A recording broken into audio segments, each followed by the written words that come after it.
Young tiger NTR ప్రస్తుతం పూర్తిగా బిజీగా ఉన్న హీరోల్లో ఒకరు. వచ్చే 5 ఏళ్ల వరకు ఆయన షెడ్యూల్ ఫుల్గా జామ్ ప్యాక్ అయిపోయింది. అంటే కొత్త సినిమాలు సైన్ చేసినా కూడా అవి వెంటనే మొదలయ్యే అవకాశం లేదు. ఇటీవలే ఎన్టీఆర్ అండ్ నెల్సన్ దిలీప్ కుమార్ కొలాబ్ పై ఊహాగానాలు వస్తున్న నేపథ్యంలో నందమూరి కళ్యాణ్ రామ్ తాజాగా ఎన్టీఆర్ ప్రాజెక్టులపై క్లారిటీ ఇచ్చారు. అతని తదుపరి సినిమా ప్రశాంత్ నీల్ దర్శకత్వంలో రాబోతుంది. ప్రస్తుతానికి డ్రాగన్ అనే వర్కింగ్ టైటిల్ తో ఈ చిత్రం వచ్చే వారం నుంచే షూటింగ్ మొదలు కానుంది. డ్రాగన్ తర్వాత ఎన్టీఆర్ వెంటనే వార్ 2 సినిమా మీద దృష్టి పెట్టనున్నాడు.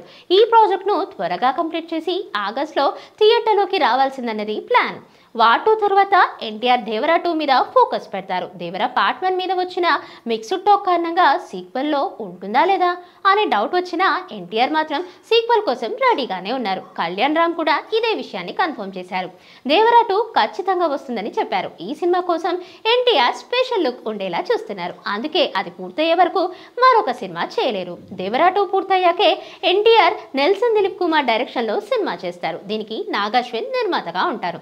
ఇటీవలే దేవరా పార్ట్ 1 సినిమా ట్రేడ్ లో మంచి మార్కులు కొట్టింది. వార్ 2 కూడా హిట్ అయితే ఎన్టీఆర్ మరింత బిగ్ లెవెల్ సినిమాలు చేయడం ఖాయం. ఓవరాల్ గా చూస్తే రాబోయే ఏళ్లలో ఎన్టీఆర్ సినిమాలకి భారీ అంచనాలు ఉండబోతున్నాయి.